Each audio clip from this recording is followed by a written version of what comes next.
Let's begin not with the history of warfare that goes well back, predates Homer 2,500 years ago. But let's begin in the mid-17th century with the Peace of Westphalia. And that was important 350 years ago because it is widely believed to be the date of the creation of the nation state. And the nation state, the governments of the world as we know them, pretty much, have existed in that capacity over those 3.5 centuries because of what some scholars have called the Grand Bargain. And the bargain was between the state, or the government, and the nation, or the people. And the bargain was, the state said to the people, in exchange for your loyalty to our flag, whatever it was, and your willingness to serve in our army, we will protect you. And that bargain has held more or less over that period of time. And it is because of that bargain that we have the nation states we have today and the international agreements that have arisen over those 3 centuries. What this bargain also included was a monopoly on violence. And that's part of the reason that for 350 years, a relative political stability has prevailed. Because not only would the government or state protect the people or the nation, but in a more colloquial way of saying it, if any killing was going to be done, the government would do the killing. And part of the guarantee of protection for the citizens or the nation was external as well as internal. We will protect our borders from foreign invasion, and we will protect you from internal violence. We own the weapons, and only we can use them.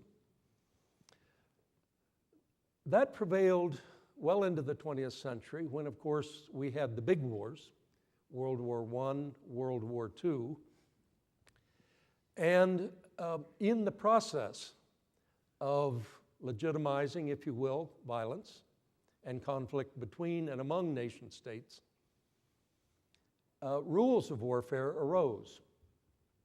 And those were codified not only by national law, but also by international convention, basically in what we know as the 4 Geneva Conventions, having to do with treatment of prisoners, repatriation of prisoners after the end of the conflict, how civilians should be treated.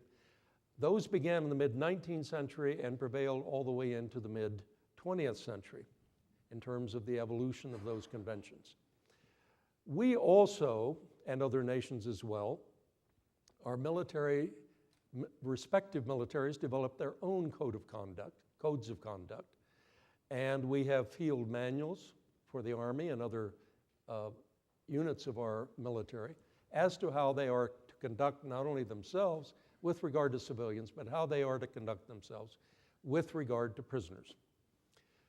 Now, all was well and good if you believe in that kind of organized violence and restriction of violence until the nature of conflict and the nature of warfare began to change. We won't go into the history of that, but basically what happened in the second half of the 20th century is the nation state lost its monopoly on violence.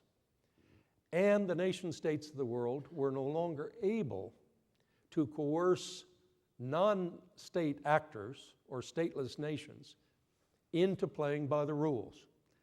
And nowhere was that more visible than on our shores, September the 11th, 2001.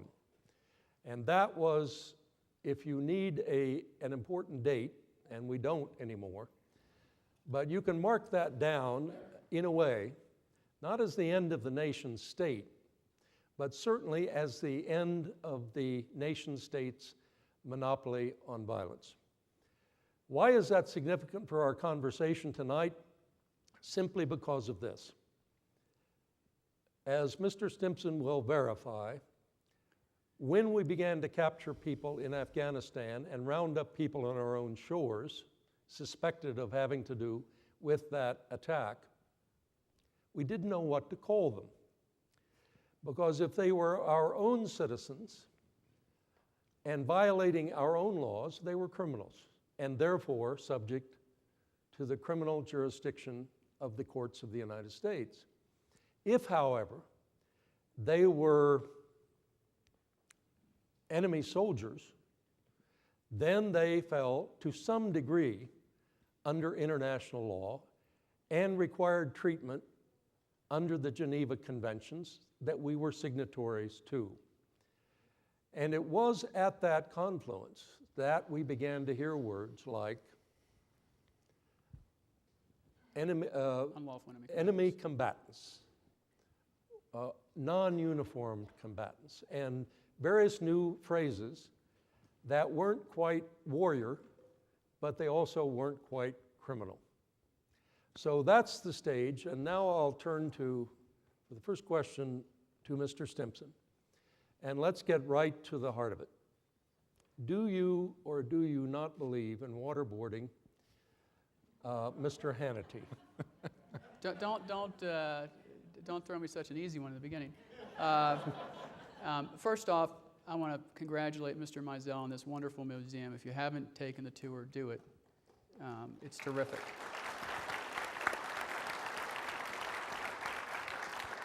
And I will get to your answer. I want to thank you for hosting this, and it's a pleasure to be on the same stage with you and my friend Gabor.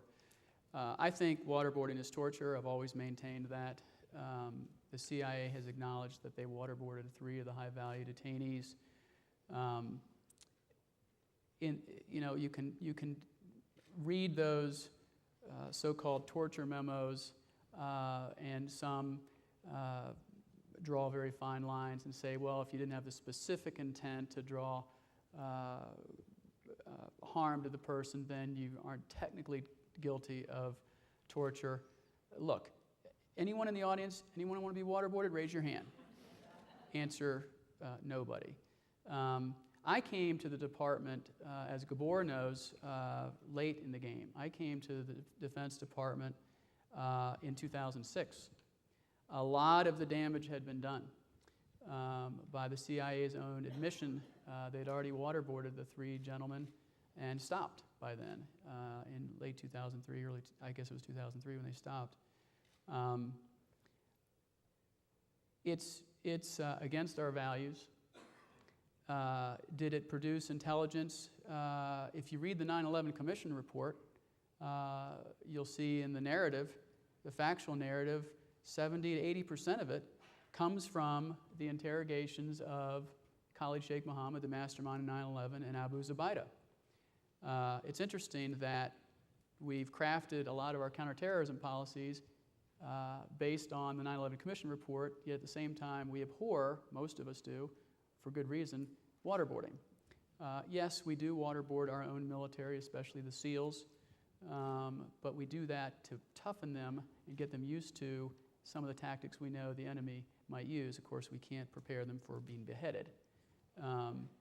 So the short answer is it's wrong. It's always been wrong. We shouldn't do it. And that's a simple but straightforward answer. But would you waterboard Mr. Hannity, who says it's not so bad? I wouldn't waterboard my worst enemy. Okay. I wouldn't waterboard anybody. Now look, there is the question, and I'd be interested to see what Gabor has to say about this. There is the following question, and Alan Dershowitz talks quite eloquently about this, and he says, Alan Dershowitz is the famous Harvard Law School professor, and he says, no president, I guess he puts it in the positive, any president, any head of state would, if presented with the ticking time bomb or like scenario, not endanger thousands or tens of thousands or millions of people in his country if he knew or thought he knew or she knew that the person had the information to defuse the ticking time bomb scenario and order waterboarding. He's probably right. Let's turn that question to Mr. Rona. Is there any circumstance under which you would approve torture? Well, First of all, let me also express my gratitude for the invitation to be here. It really is a pleasure and an honor to have been invited to be on the same stage with both of you gentlemen, and to have this opportunity to talk to an audience that is beyond the borders of either New York City or Washington, D.C. Amen. This is real America. about Yep. these subjects. The question of whether or not torture is ever permissible. Now, you're going to hate me for this because I'm going to draw some fine lawyerly lines. Torture is never permissible.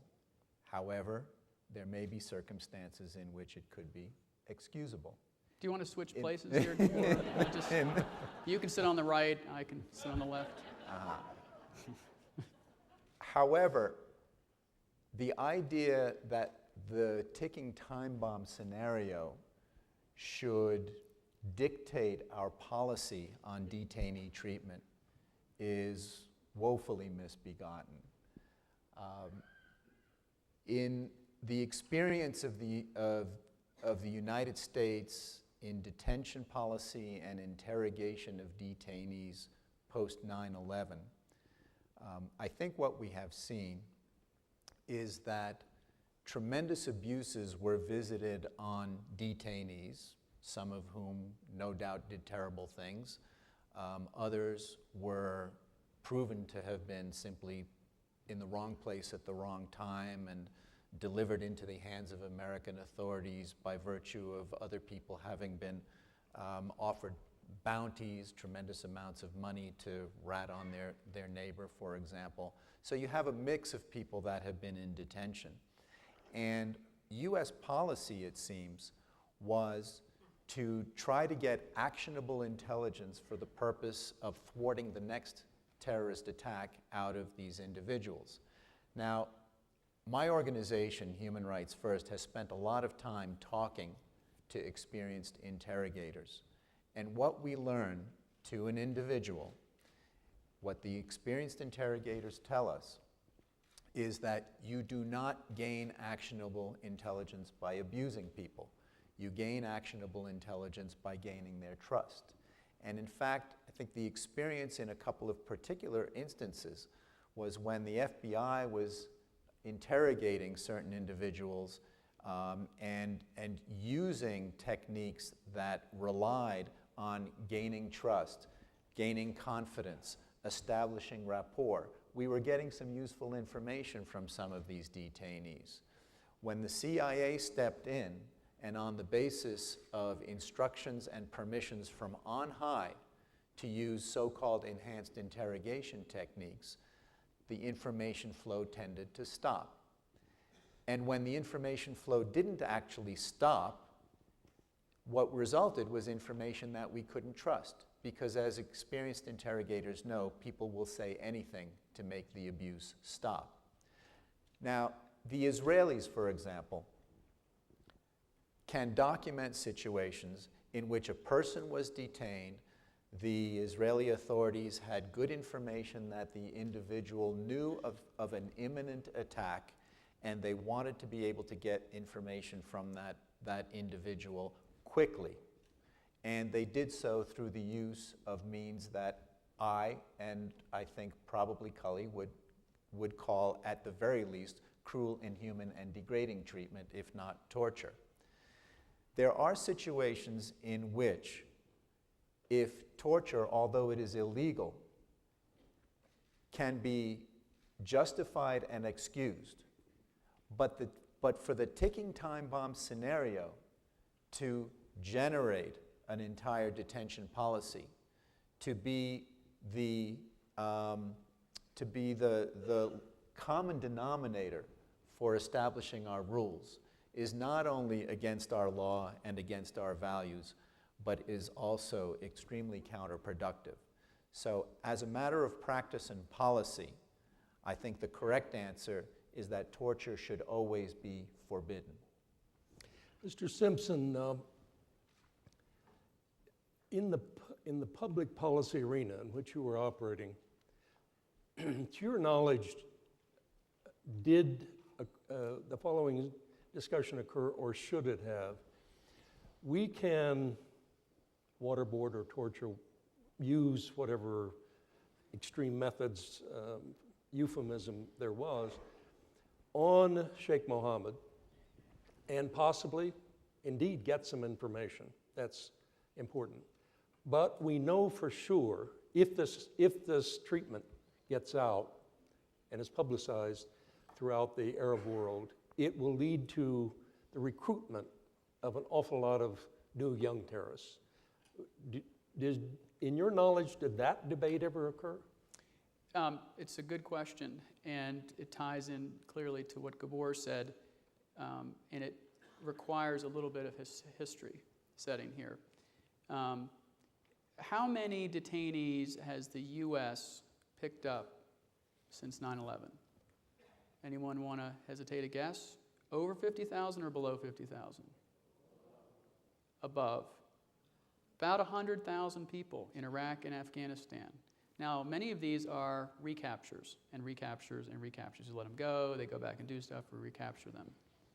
But the detainees at Guantanamo mainly, not always, but mainly came out of the conflict in Afghanistan, and about 780 detainees came to Guantanamo in January 2002, when, by the way, I was involuntarily recalled back into the military to be a defense attorney for potentially detainees. Obviously, the president didn't give detainees military lawyers back in 2002, so I defended common variety sailors and Marines who were accused of crimes. To my knowledge, 2 detainees at Guantanamo, Slahi and Katani, were subjected to enhanced interrogation techniques approved, one approved by Secretary Rumsfeld, one approved by General Myers, and it was for a short period of time, I think 2 or 3 weeks. It must have seemed like a long period of time to them, but I'm saying in chronological days it was a short period of time. Contrast that with the CIA's program. General Hayden, the former CIA director, has said that the CIA has had just under 100 detainees in their entire length of their program. Those were the detainees who those torture memos applied to. Military interrogators, FBI agents, as Gabor said, JAGs were, to say the least,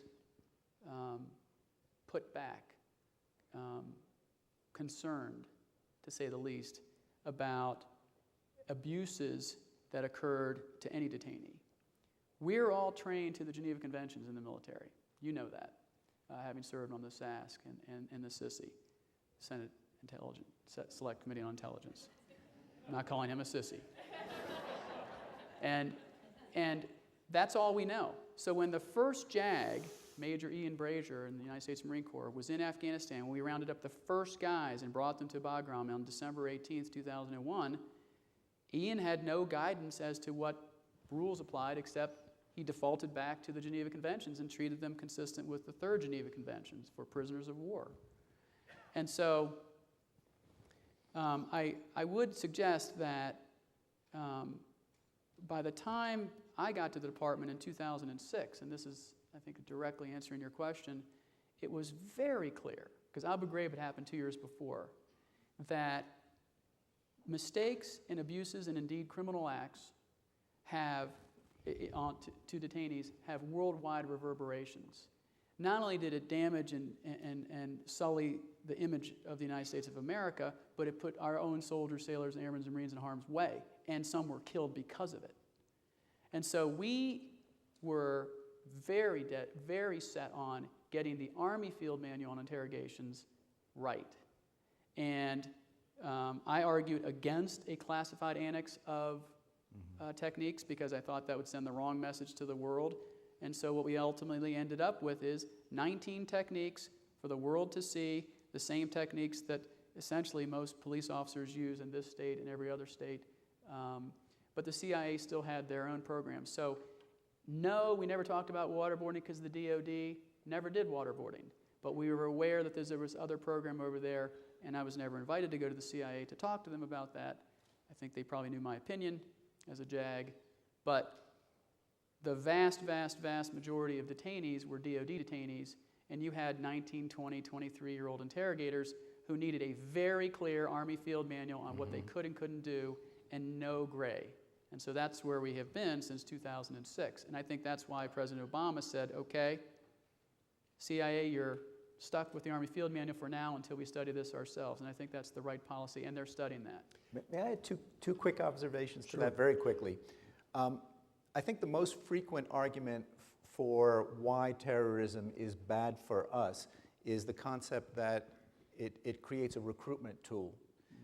There's another point, and this is something that has been told to me by military personnel. When you're confronting an enemy, and that enemy is considering whether or not to surrender, he's going to have a very different equation in mind if he thinks that upon detention he's going to be subject to torture than if he thinks that upon detention he's going to be treated humanely. Second observation, we've spoken to instructors of interrogation at West Point. They tell us that their biggest problem is Jack Bauer. Their biggest problem is Jack Bauer because the young kids that come into their classrooms watch 24. They've seen this on television. It works, and so they come in with a predisposition toward using the kinds of techniques that are familiar to them, and they have to be diseducated before they can be educated. Very frightening. Good point. As a political matter, just a quick answer if you can,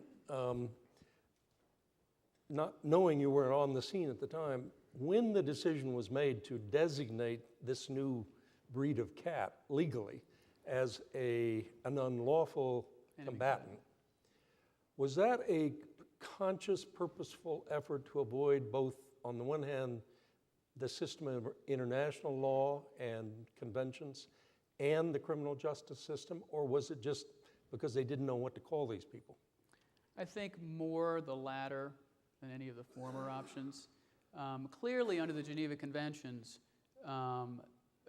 if you fight for a country that's been a high contracting party to the Geneva Conventions, and you follow the law of armed conflict, and you carry your arms openly, and you follow the chain of command, et cetera, et cetera, et cetera, all the requisite things you need to have to enjoy prisoner of war status if captured, you're a prisoner of war if captured.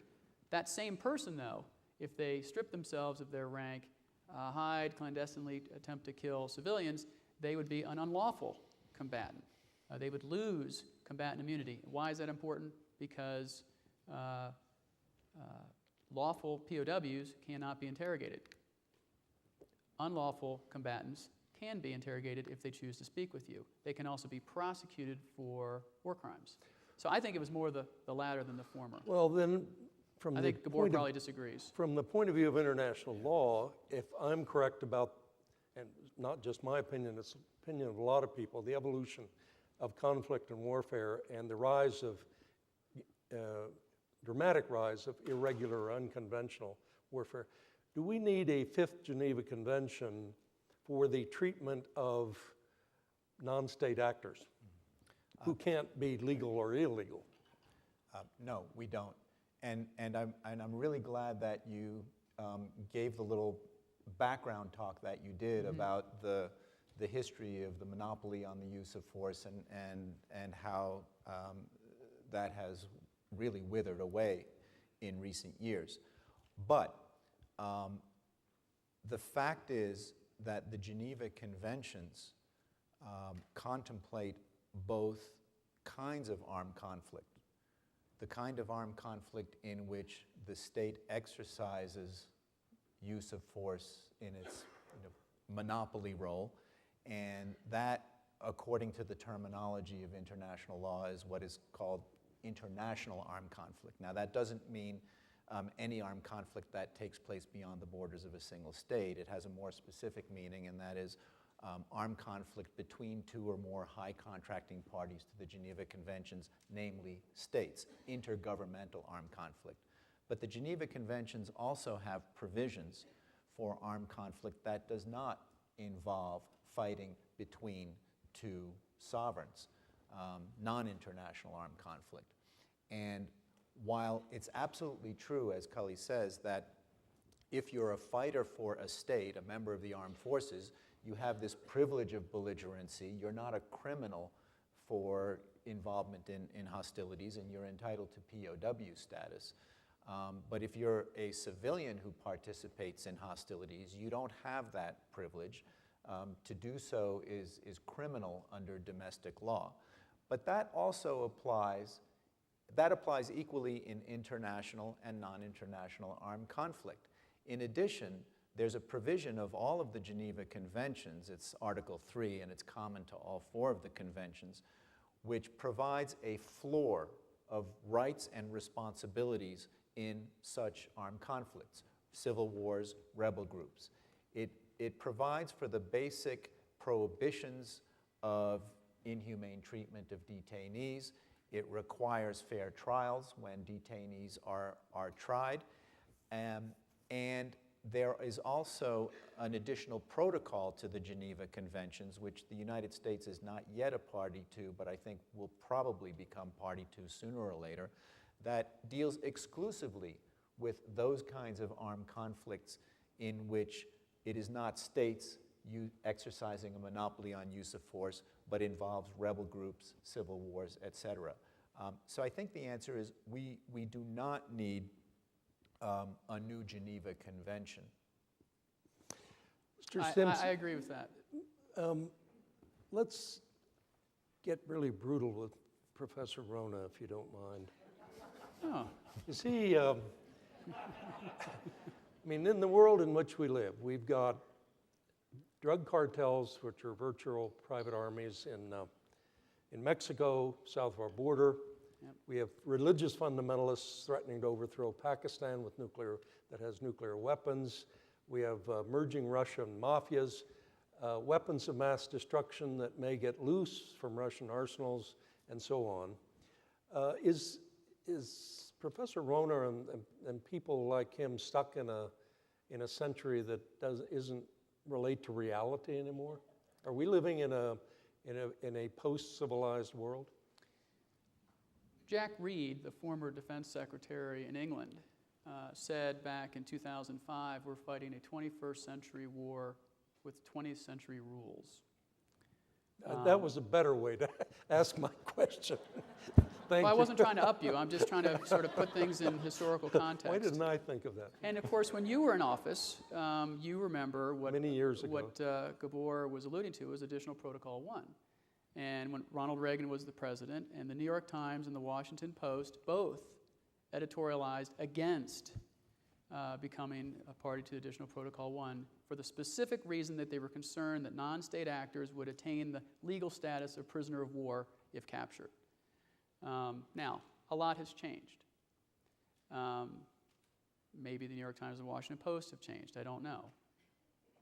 But in terms of policy, when I was in office, I had the privilege of being in the room when we finally made the right decision to wholesale pick up verbatim Common Article 3 to the Geneva Conventions and adopt it as our written policy and put it in the overarching DoD directive. And we added Article 75 of Additional Protocol 1, which are adequate food, health care, access to medical, all the sort of treatment provisions of that into the same directive. So that's important.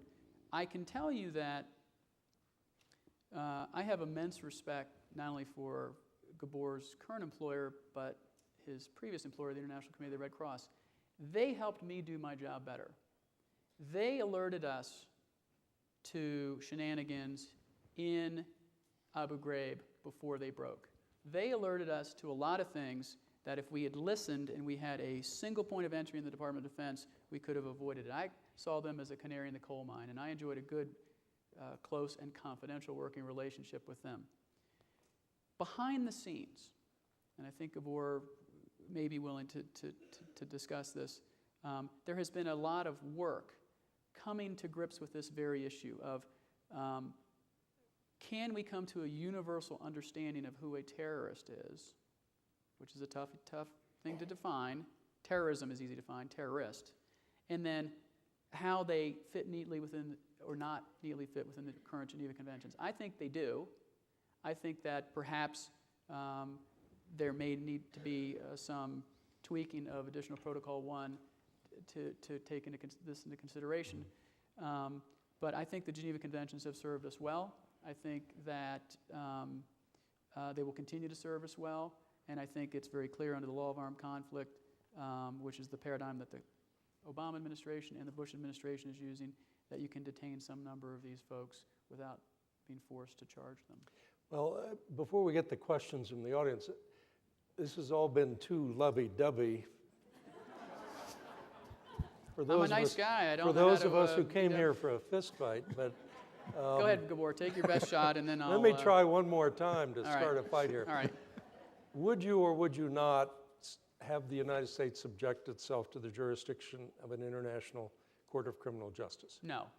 Would you? Yes. There you go, You folks. happy? We're done. Good. No.